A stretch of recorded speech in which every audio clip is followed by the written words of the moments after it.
So the two people next to me, this is Nico Dominguez of Tucson High, and this is Raquel Rubio Goldsmith, local educator, teacher, community activist. And my name is Gabriel. I live in TUSD, TUSD alumni, and I do some student research work at the U of A here. And I'll sort of be moderator and make the opening remarks, sort of present on what happened, and then we're just going to then switch over to a couple of the other speakers, these speakers, and then just open it up. So the remarks shouldn't be very long, so to get your reactions and get your thoughts, questions, opinions, and have like a bit of an exchange. With that, before I start, I want to say that this event we want to dedicate to the memory of Dr. Michael Bonheim, who passed away this past fall. He was the former department head of Near Eastern Studies, which is now the School of Middle East and North Africa Studies. It's particularly relevant to dedicate an event like this to Michael because, as I'll go over, he was literally one of the very few people on campus who spoke out against the attacks on the Middle East Studies program, the outreach program in TUSD. Quite literally, virtually no one else would say anything. They were silent. The campus was silent. TUSD was complicit in the attacks and banned the program by the end of it, and including pulling out all of the educational materials and books from the classroom. So I'm going to jump right in there. Now, like as you've seen the advertisements for this event, you see that we're talking about a multi-ethnic education program that is singled out and that for relentless attack, and at the end of the attacks it's banned, its books are banned. What came to my mind when I first heard about this was Mexican-American studies. What's been happening several years really to Mexican-American studies, but only in the last 2 years, finding like legal codification and the TUSD complicity with the state, legal attacks on the program, ending with banning it, completely liquidating the program, and just a couple weeks ago, firing the program director along with student employees. So now the program is completely gone, and it's a very despairing attitude and feeling in the community, the people that were enriched by the program, as my two colleagues will surely be able to discuss far better than I. But what happened, that situation, we're not talking about MAS, we're talking about what happened before Nico or I or many of the people in this room before we were born. When the Middle East Studies program, we could call it MES, was attacked, and at the end of the attacks after 2 years, the program was banned and its books were pulled from the classrooms. Now, I'll just briefly go over what led to the attacks and the complainants, what avenues they went through, and then I'll just more focus on the TUSD avenue of it all, because there's a few different segments to look at to understand what happened. So in 1981, a group which was apparently the forerunner of an organization called the Jewish Federation of Southern Arizona. This group is called the Tucson Jewish Community Council, or I'll refer to it throughout the talk as the TJCC. It started a local campaign the same year that a national report was released by the American Jewish Committee, or AJC, indicting, it was sort of an indictment on Middle East centers throughout the United States. Now the charges in that report that was released in 1981 were that the Middle East centers throughout the country are part of a national pro-Arab conspiracy funded by Arab governments funded by oil companies to exert at least subliminal influence, in their words, over students, over communities, local communities,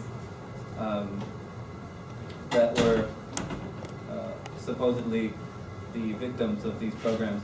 Now, there were 11 centers at the time. The U of A was just one center, and at the time it was called the Near East Center, or the Near Eastern Center. And it's important to note for later, just as like a reference point, that the TJCC chose not to begin their attacks until 1981, which was several years after the Near Eastern Center was opened. Again, 1981 was when the attacks began, and that was the same year that this report was released. I mean, it's no like, there's no illusions about like the local and the national group collaborating. I mean, the TJCC said so themselves, that they got help from the American Jewish Committee, and they got help from the Anti-Defamation League. So just keep that in the background. So the attacks began in 1981. Now they're not public yet. What happened, the sort of plot thickening wouldn't get public until a couple of years later.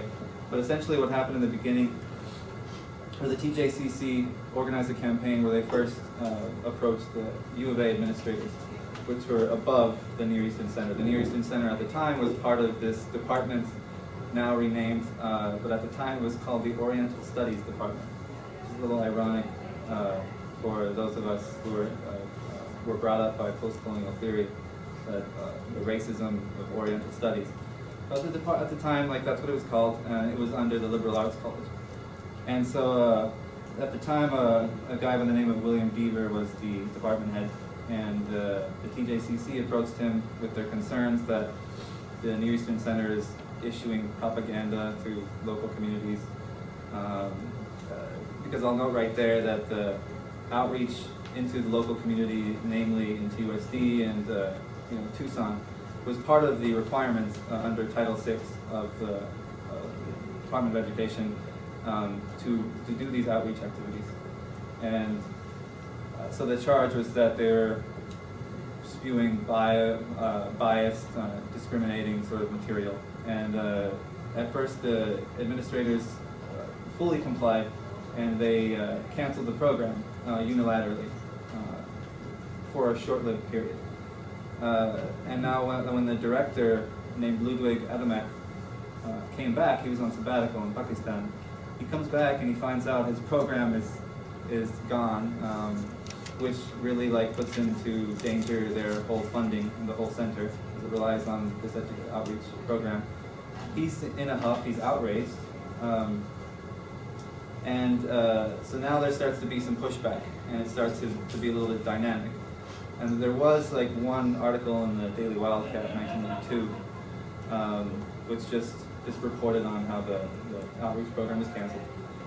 And so now there starts to be some pushback, and the administrators like say to the council, like, you should explain more like what are your actual criticisms of the program, which I'll get into very shortly, because those are very interesting, as they are ridiculous and groundless and astounding. And so while that was going on, the TJCC was putting a report together. I think it was about 100 pages long.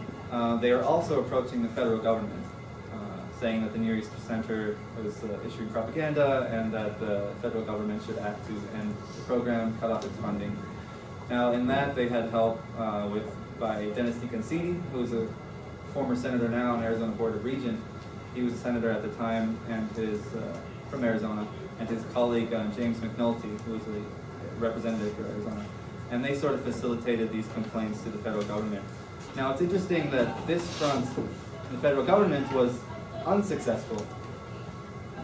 The person that DeConcini and McNulty wrote to was named Terrence Bell. He was the Secretary of Education at the time, and he's the one that had the direct authority over the program.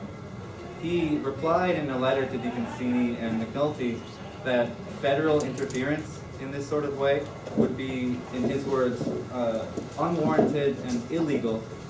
And he elaborated that we're talking about questions of academic freedom here that arise with any federal interference in a program like this. Rather, the evaluation of the program has to take place within what he calls normal academic channels. Now, at this time, still, mind you, the administrators are trying to mediate between the two parties at conflict as they saw it. On the one hand, you have the Near East Center, which is trying to defend itself and its program from any kind of wrongdoing or bias. And on the other hand, you have the complainants, so the Jewish Community Council. And so while they're busy administering, the new president at the time, is named Henry Koffler, and we have a building named after him now. He decides to, be in agreement with the federal government, and so he wants to sanction an independent panel, and he wants to let both parties at conflict nominate the panelists. So he lets the Near Eastern Center nominate some individuals, Middle East experts throughout the country, and he lets the TJCC nominate some Middle East experts. And they will evaluate the program and make some recommendations. Okay, and each side is able to veto the other side's with their choices. And then at the end, Koffler picks two and two from each side. And so they agree, and this is 1983 by now, summer 1983. They agree to meet, and there's, in the end, there was a Middle East expert from Princeton, from Harvard, from Berkeley, and Boston University. They agreed to be on this panel to meet in Tucson at the end of July, early August, to look through all of the books and materials, pamphlets that are in question as allegedly biased and discriminating, or allegedly pro-Arab, anti-Israel. And then Koffler also sanctions what he calls a second phase of investigation, and that was by a law college professor by the name of Charles Aries, who was to look into the allegations of funding and look into just complete a second phase. Meanwhile, the council opened up a third front and approached Tucson Unified School District, Tucson's largest school district, as many of us probably know, and with these allegations saying, look, the Near Eastern Center is coordinating these activities in your district. They're anti-Israel, they're pro-Arab. We want you to do something about it. So at that time, the fall of 1983, the main sort of target of the attacks that fall centered around a course called Survey History of the Middle East. And it was taught by Sheila Scoville, who is the outreach coordinator for the Near East Center.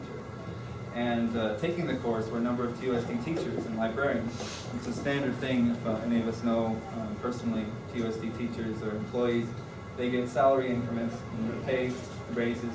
They take these classes as a way of informing their outlook and knowledge on academic areas that they in turn educate students on.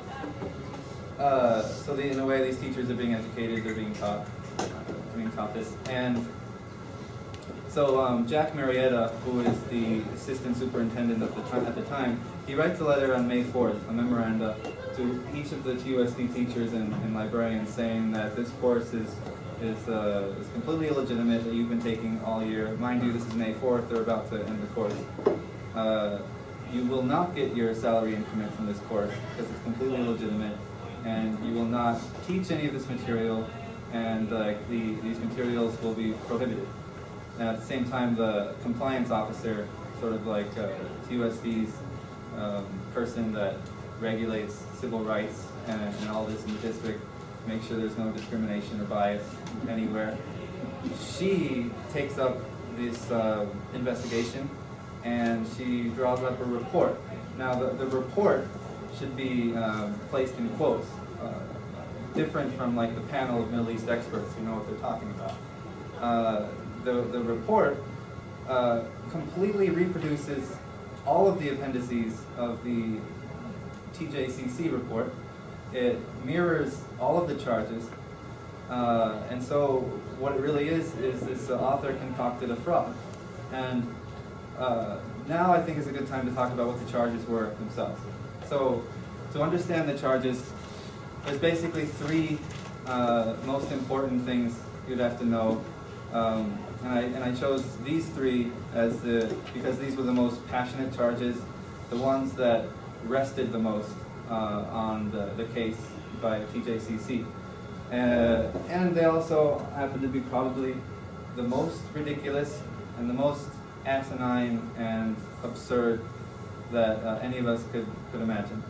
The first one is the reason why there is such a bias in this program, in the words of the report author, the TUSD report author, who was interviewed by the Daily Star in the summer of 1983, is, quote, "The Israeli government apparently was not contacted for materials, and therefore failing to consult Israel to help draw up the Tucson curriculum resulted in, quote, a significant bias of a decisively anti-Israel and pro-Arab character," unquote.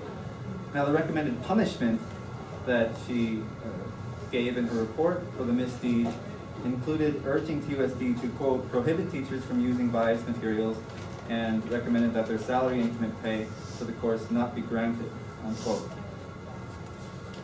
She also put in her report, and this is kind of interesting drawing it back to MAS, because we all know what the critics of MAS say, like it's a politicized program, like they're teaching you like kids to overthrow the US government, they're teaching you to like hate white people, they're politicizing you, they're politicizing the hell out of education. This should not be politicized. Well, you know, this is nothing new. The TUSD report used that same language. They said that the accused the U of A Center of conducting quote-unquote unauthorized activities within the school district, quote, which are of a highly political nature, unquote. Now, you can imagine the feeling of the teachers. I want you to step inside like the feelings of the teachers at this point.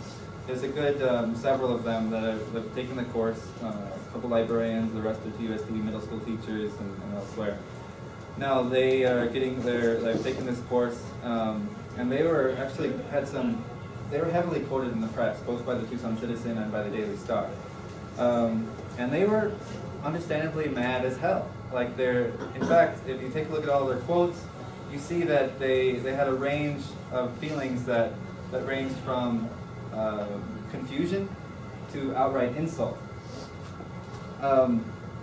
Eileen Scott, who was a social studies teacher at the middle school, said that the implication that she and the other teachers were fed propaganda to in turn disseminate to students, quote, sort of made us out to be a bunch of dummies, adding, it's pretty hard for intelligent people to be led around by the nose for that long. And I should note here also that the group of teachers were so enraged, betrayed by TUSD. What can they do? Like, they're not going to get paid. They've been taking this course, and they feel like they've been being made embarrassment of and insulted.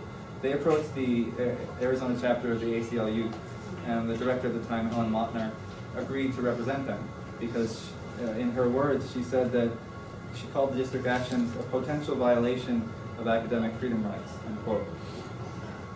But what really disturbed some of these teachers, when again looking at their quotes, according to librarian Virginia Hecht, she was disturbed that the charges could even proceed as far as they did. Quote, if somebody can get to the district and get them to do this without even asking a question, that's what I find frightening, in her words. And they were also very, very passionate themselves about some of the most passionate other charges against the program. So I named one. That Israel, foreign governments, was not contacted, was not consulted. Unforgivable crime in drawing out the Tucson curriculum. A second one, according to the TJCC, they objected to a map of the Middle East that was distributed in the class. They said that it did not include Israel, that it failed to recognize Israel. Eileen Scott said, of course the map didn't have Israel on it, because the map was of the Ottoman Empire. And according to her knowledge, or any of us, Israel was not part of the Ottoman Empire, no? So why would Israel be on this Ottoman Empire map? That apparently was irrelevant to the critics. Eileen Scott had some very, I'm giving a lot of her quotes because she had very interesting things to say. And obviously the journalists at the time thought the same. She's in a lot of the articles. She said that she wanted to clarify that, look, the course that we took went from 8600 to about 1950. So of course, like the Arab-Israeli conflict, which was also another charge that the Arab-Israeli conflict was being manipulated in how it was being taught. She said that the Arab-Israeli conflict, like, there was next to nothing to do with it, like in the program, like in the course, they didn't even really go into it. She said that there was a short video presentation on the new state that was created in 1948, Israel, said that was, quote, very fair and very balanced. In fact, she maintained, quote, the same pro-Israeli feelings I had before I took the course, which raised no questions in my mind on Israel's right to exist. So that's the second charge. The map made before Israel was created left out Israel deliberately. The third one was that this was actually written by a lawyer. It was one of the appendices included in the fraudulent reports by the TJCC and by TUSD.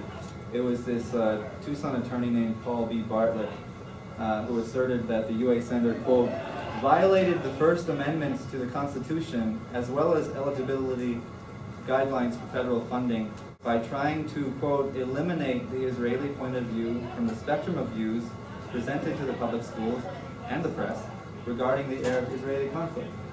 So according to this attorney, again, I'm sure he's accredited, but I don't think any of us should, I won't at least refer to him without quotes as an attorney. According to this attorney, the Israeli speech rights regarding Israel are somehow protected by the U.S. Constitution.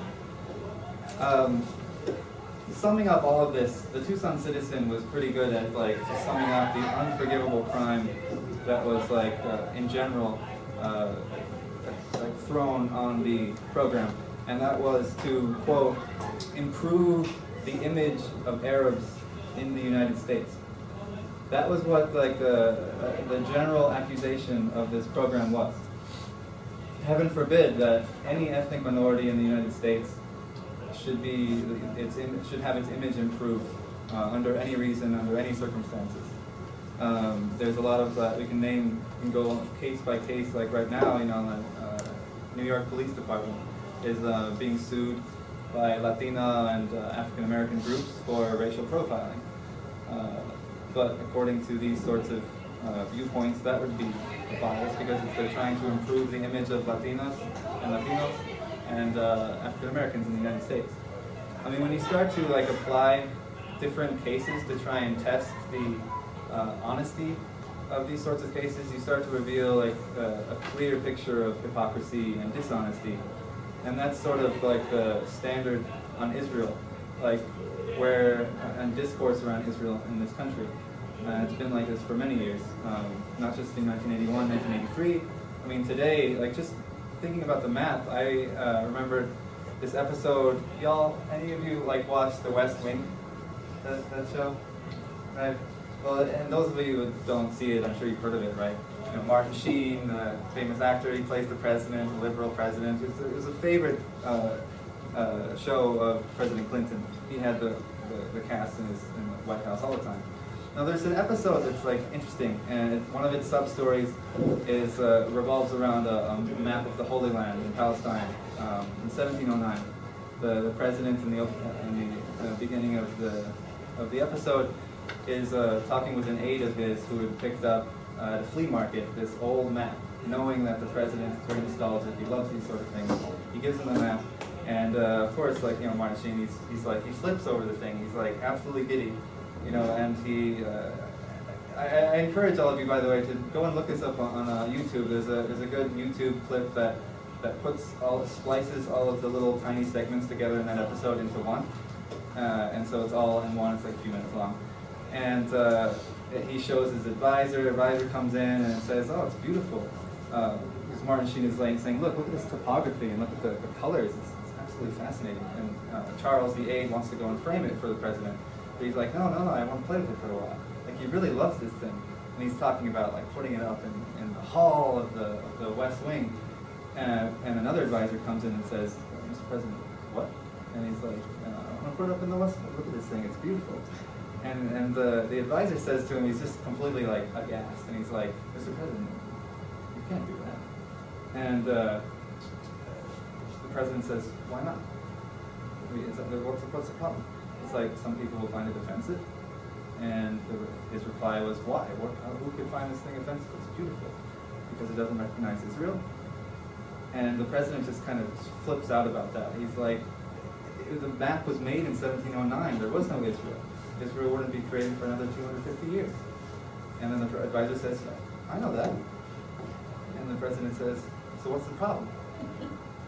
And the advisor says, looks kind of confused. He's like, some people would find it offensive. And the president is like, why? Who would find it offensive? He's like, and why would they find it offensive? And he's like, because it doesn't recognize Israel. And so round and round they go. He like meets every single like advisor in the White House, and he's just so frustrated. And by the end of the episode, he doesn't want to talk about it anymore. Like he just wants to have a cigarette and just like forget about it. He doesn't put it up because everybody's telling him, look, Mr. President, we know it's insane. This is completely ridiculous. You're right. But why do you want to like face a huge barrage of criticism that you do not need?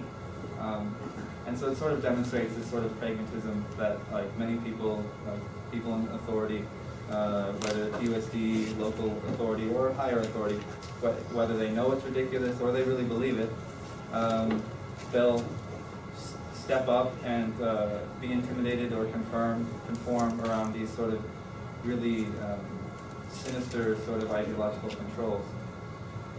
Now in October, the end of this affair is rather despairing, not unlike what appears to be the end of this affair, at least to some people. They think it's over, Mexican-American studies is gone,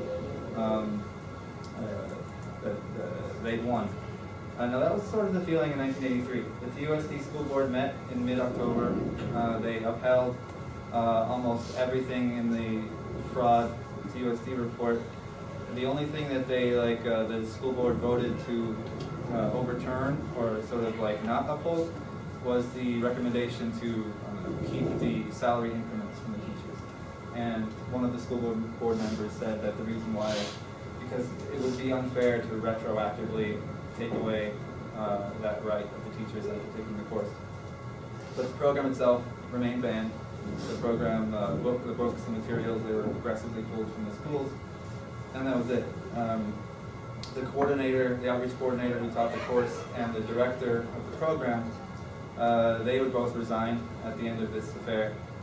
They, in fact, in interviews with them, it's very clear that they think that the center is going to be closed. This is like a controversy that no one spoke out against, virtually no one. I'm going to end with like who actually spoke out. And they were very despairing, like they thought it was over, like the program in TUSD certainly was over. And so that was sort of the end of everything. Now the only two people really, the only thing in the paper, there was a letter to the editor on September 23rd, 1983, entitled Discrimination. And it was written by a local person named May Zahani. And she said, just going to read it, it's very short. The Tucson Jewish Community Council's persistent efforts to close the University of Arizona's Near Eastern Center parallels one of the unfortunate discriminations against Arabs living in Israel and the occupied territories. Educational materials from Arab countries are screened and censored for allegedly anti-Israel or anti-Jewish content. As of 1976, the military governor's partial listings banned 1,500 titles, at least 52 books by Arab authors were officially banned in 1982. Would the Tucson Jewish Community Council drop its quote-unquote anti-Israeli, pro-Arab charges if the Near Eastern Center agrees to stock its bookshelves with Theodore Herzl's diaries and copies of Meir Kanaan's They Must Go? Furthermore, the president of the U of A should have given his full support to the Near Eastern Center department. Instead, he has allowed himself to bend to the pressures of special interest groups. And I should should say that even though it was pretty much buried in the press, and the TUSD report findings were the ones that were most publicized, the reports by the panel investigations by the Middle East experts vindicated the program from any kind of bias. The only thing that they gave were some constructive criticism that, like, as Middle East experts, they don't see, like, they're not very inspired by a lot of the materials that the program chose to teach to kids, as these hoity-toity experts in the country. And the Charles Aries, his investigation also vindicated, he found indeed that there were oil companies that gave some no strings attached grants to the program, but these were US-based oil companies, Mobil and Exxon. And there was no like connection between, at least that Aries could see, or anybody, with subliminal influence on the program that was controlled by Arab governments or oil companies, US-based oil companies serving Arab interests. And Michael Bonine, who was at the time the executive secretary of Middle East Studies Association, which we have like a huge honor to have MESA on the U of A campus headquartered here. It's been here for a long time. It's like the national, like, sort of big, huge, prestigious program for Middle East, the study of the Middle East. He was the executive secretary. He wrote an angry letter to Henry Koffler, in which he called the attacks vicious and reprehensible, as they certainly were. He said, "I'm very." He was mad because Professor Aries had asked about MESA's funding, and that just set him off. And he then he talked about how angry he was at that, but he also focused on the actual charges themselves. He said that the charges of TJCC are irresponsible and tactics reprehensible. Secret tape recordings, vicious slander and innuendos against the director and outreach coordinator, leaks to the press when it serves its purpose, planting of spies in classes, slander against the previous head of Department of Oriental Studies, and agreeing to an arbitrational panel, but then putting sufficient pressure on the administration to extend the scope of the inquiry. What is most disturbing about the last point is the fact that the TJCC evidently has sufficient influence and power not only to dictate the agenda, but to change the rules as well." And as a final note, Robert Gemello, who had succeeded William Beaver as the Oriental Studies department head, they both went to the school board meeting and were pleading with the school board at the podium, like many of us have stood, and they say they urged the school board not to bend to pressures from special interest groups. Those were their words as well. And they called the report, rightly, they called it out as the TUSD report as shady, hasty, and one-sided. But it didn't matter. The school board banned the program and everything. But today's note, and even though it ended at the time on a note of despair, just like today. Today, the TUSD, the program is now Center for Middle East Studies, CMES. It's still here. And the amount of Middle East centers went from 11 as of 1981, and almost double. They went to 19 today. And the TUSD, this old, apparently biased, discriminatory program is now not only back in TUSD schools today, but it's expanded. Its outreach library has more extensive materials. And what that sort of demonstrates to me is this ray of hope that even in the now, as we're living, it can be a despairing moment. But what this case showed is that no matter how powerful, no matter how intimidating the pressures and the critics, the education itself and the community that is enriched by it outlives and outlasts these sorts of attacks. And I think that it demonstrates the possibility that MAS now in the schools anyway is gone.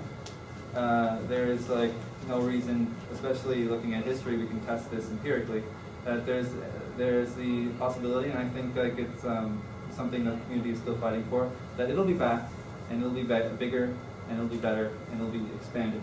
And the school board that were the attackers and the critics, maybe they'll still be here, maybe they'll still be gone, but the community will be here, and the program and the education will be here. That's what I'm going to end on. It wasn't too long. I'll send it over to you at that point.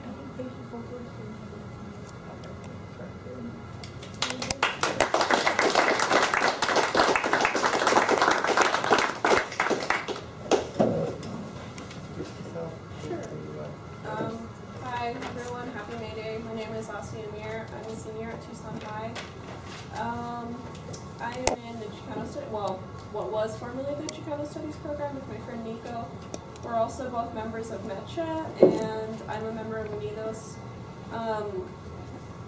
I wasn't really sure what to speak about when I came here today, but I guess I should start about why I started taking Chicano Studies. A lot of it had to do with like the current English class I was in before I started in that class, and how I never felt like I could really identify with the material that was placed in front of me, usually by male Caucasian authors. And well, first of all, I guess I should say I'm mixed. My dad's Kashmiri and my mom is white, and we're a Muslim family. So I've always had this feeling of like being marginalized in a classroom and forgotten. Like I've never really felt like I've been represented both in like literature and in media, just like the world around me. Like there's this hole where like my identity is, and I know that a lot of like my Chicana and Chicano counterparts feel the same way. And I've noticed that there's a lot of parallels between our two cultures, and that sort of urged me to take Chicano Studies when it was still offered. And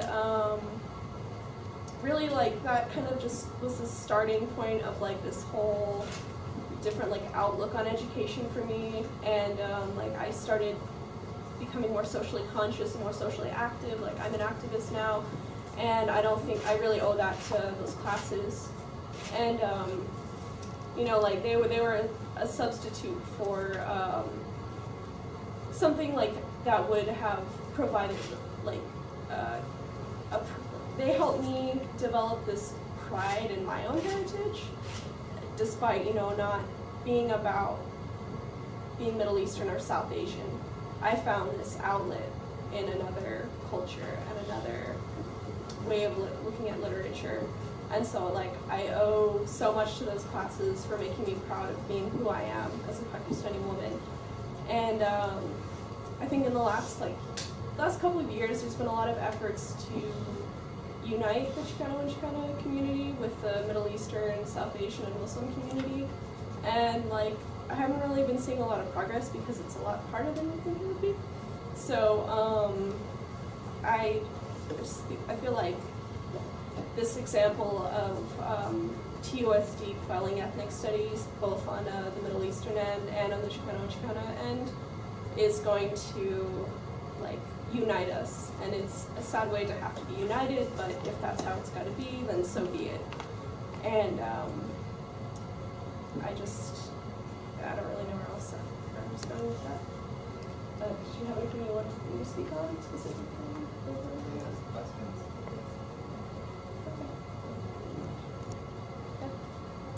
I think Phil has to leave a little bit early. Do you have anything to say about that?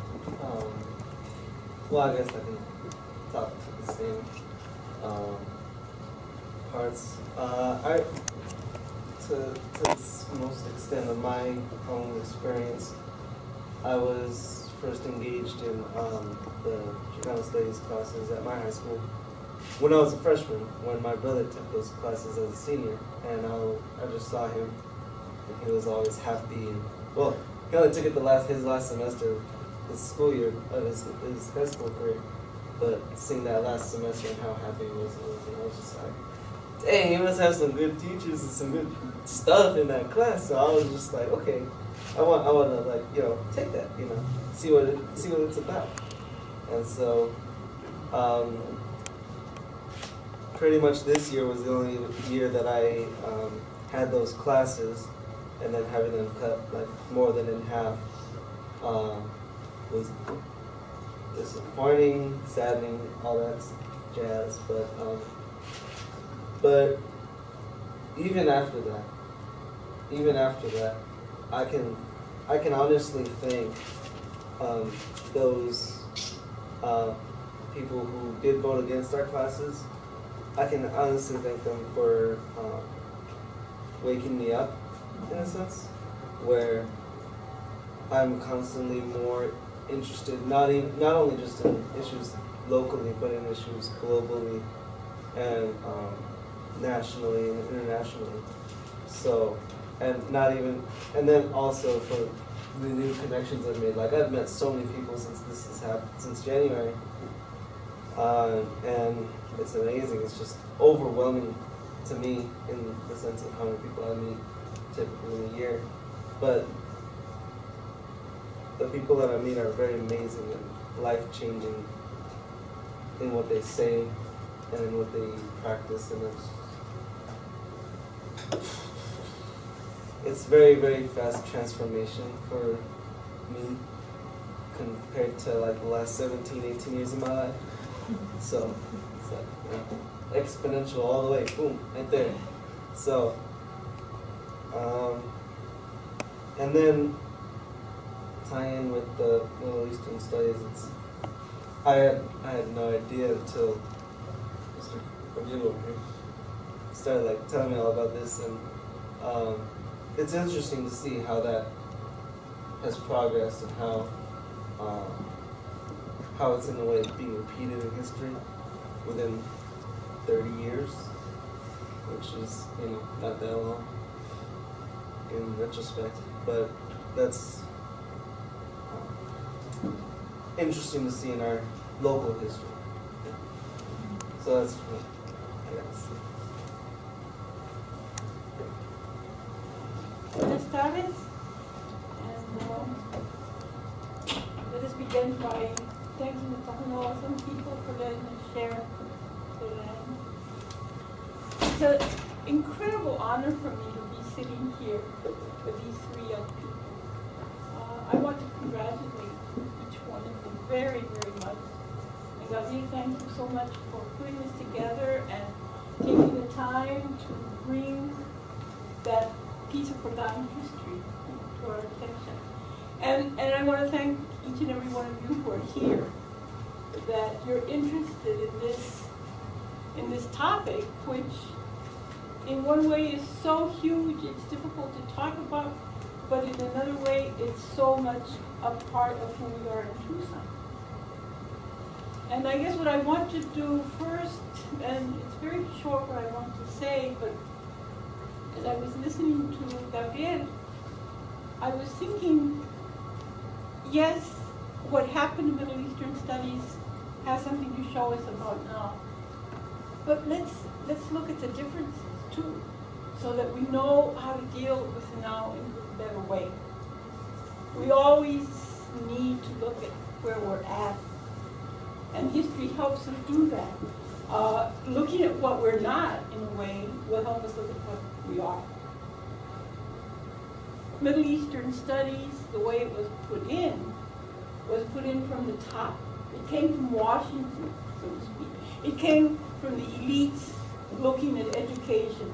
And when we think of the historical context of 1982, let me remind you, that's when the world was awash with Arab oil dollars. They were so wealthy, the price of oil had gone way up. There was money all over the world. The Arab countries were, quote, in ascendancy, so that Israel was feeling very threatened. So that's one thing to keep in mind. So that, of course, we would have a Jewish community that, getting this pressure from the outside of the bigger Jewish community, could feel the fear of these Arab countries that were in real economic ascendancy and in influence. And so what happens? The lobby goes into play, right? Now, just let's look at Mexican-American studies, just for those two little things. We aren't from the top down. We're from the bottom up. Why here in Tucson? Because Tucson is who we are. Arizona is who we are. And so Washington never cares about us. I mean, it's like we have to push from down here to create what we want. So it's a bottom-up endeavor. So what does that say to us when we want to protect it? It means our community, our Tucson community, we have to come together to protect who we are. And that includes each and every one of us. It's not just Chicanos, it's everyone, because it's who we are collectively as a people. The other thing is, with the Jewish community, it was lobbyists who had influence in Washington, where it was coming from, where Middle Eastern studies was coming from. Here, the lobbyists are all past. They passed a law. We're talking about legislation, not just political pressure, not just economic pressure. We're talking about a law that is passed by a legislature that maybe has been lobbied, but it's legislature whose vision of Arizona is a different vision than the vision which Mexican American Studies is posed. There are those two differences, and it makes me think of a little bit of how we produce knowledge. You know, the Middle Eastern Studies is a result of what? Well, you know, it's a result of education and knowledge in the Cold War. The United States, after the Second World War, began to see its incredible world influence. So let's learn about other parts of the world. So we have Latin American area studies, Middle Eastern area studies, African area studies, right? But it was a way of the U.S. learning about the world in a way that we were going to tell them how to go. We were going to tell them what to do. We were going to take American values of democracy, liberty, you know, all that stuff. We were going to take along with our capitalist free enterprise, right? And so that thrust that goes out to the world is not necessarily one of seeing the equal worth of every human being and every human culture, but rather it is behind I guess the proper word, maybe we could debate that, is an imperialistic thrust, right, of knowledge of the world. The Chicano studies comes from another impulse in terms of taking knowledge and knowledge production. It is knowledge that is threatening to that imperial being. The way knowledge of these areas are, when we study Middle Eastern studies and we give equal voice to the different voices, it becomes a threat. When we give equal space to the voices in Africa, it becomes a threat to these goals that we have for free enterprise. And the Chicano voice becomes a threat within the narrative of what it is to be an American. You know, it's so much better to erase any indigenous genocide. So good to erase Mexicans from being in here. Because why? It's a reminder of that historical narrative we don't want to look at. So there are differences, and we have to be aware of them. Some things that really bring us together in the fact that education should be about opening our minds to all those voices, whether we like them or not, whether we agree with them or not. And that's a challenge of a university, to open up those voices to all of us, to open up our horizons. And the university also to help us find that liberation of humanity, right? I heard yesterday, Javier Sicilia was here, and he said something that I just love. He said, well, I'm really an anarchist. I said, but that's a dream. So let's talk right now about the reality. But we all have to have that vision of that dream. What is it that is the liberation of humanity? How are we going to reach that? And then we have to deal with our imperfections and the worlds that we live in. And as an historian, that's always been what has attracted me. how do we go from that, who we are, to what we can be, to what's possible? How can we make that change? And that's not easy. But with Chicano Studies, we had started working on that vision of liberating the spirit, the human spirit, of finding ways of bringing us together so that someone who is Muslim can find the home within Chicano Studies, so that someone who is African American, someone who is whatever, white, we're all there. We're all part of this one beautiful humanity. And beginning to create that vision, there's a woman, Margaret Ripple, French writer, I don't know if she's Algerian, I'm wondering. But she says there's always a hiatus between the no longer and the not yet. I love that. The no longer, we will no longer have an educational system that leaves us out. We will no longer put up with education that dehumanizes rather than humanizes. So we've already said no to that. But we're not yet at that place where we want to be. We're in that space in the middle. And that's a difficult space to be in when we have a legislature that says we can't exist. And we want to, we don't want to teach children. We don't want to teach young people to, quote, break the law. But we also want them to know when the law is just. And we want them to fight for justice. And so, how can we do that? How can we find ourselves in this space of waiting to the not yet, of how we want to create that not yet? What are we each going to do to get to the not yet? How can we live that future in our present, the present of right now? How can we look to the past, like what you brought to us, to show us it all went down, but it's back. They brought it back, and we can bring it back. How are we going to get to the not yet? And what role do each and every one of us have in bringing the not yet into play? It's so hard because it's so easy to hate each other. It's so easy to point fingers. It's so easy to blame someone else for something that one did not do sometimes. It's so hard to keep our eye on the prize. It's so hard because there are so many distractions. So we get mad at one person because they're fired and they fight back, and we get mad at another because they're fired and they take the job.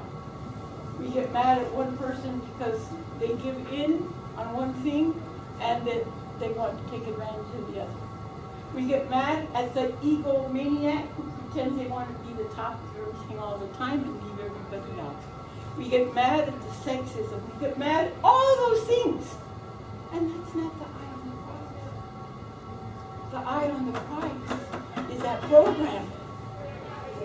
And yes, we have to be human to one another as we do it. We have to try to behave in the way we want the future to be. But we have to keep our eye on the prize. And bureaucracies, you want to have something to study that's boring but so important, you study method or bureaucracies, right? We all live in bureaucracies, like it or not, practically. How to deal with them? People get lost in them, they lose their integrity, they lose their personhood. How can we help people be people in a bureaucracy? We have to have them. Like here, we need our spaces. To be Mexican American Studies at the university is a culmination of a huge political battle. No one at the university wanted us. And we fought and fought and fought and made a space. So we can't all just walk out and say, we're really angry with you, what you're doing, we're going to get really mad, we're going to walk out. No. Every faculty that's been hired, every student that we've educated is looking to the future. We want the future. We don't want the We don't want what we didn't have. We want what we have now and more. We want to get to the not yet. I don't know how to do it. That's asking too much. I think if we can just look at ourselves, we will find answers of what to do with ourselves. Questions. And I'm so glad you're so young, and you have energy, and you can go out and do it. And then you turn around and say, I need help. You know, help us. And turn to us and ask for help. And do what you have to do. We don't need heroes and saints. The world has too many heroes and saints. We need ordinary people doing extraordinary things together. That's what we need. We don't need any more heroes. And that's what we have to do, help each other be together. And I don't know how to do it. But we will help each other do it. And we all ask for help. So we'll start with an incredible election. We will change that school board. And on this campus, we will protect every professor we have. We will protect our program here, and we will stand together and not take our eye off the prize. Because we're going to get to the not yet. And we'll get there.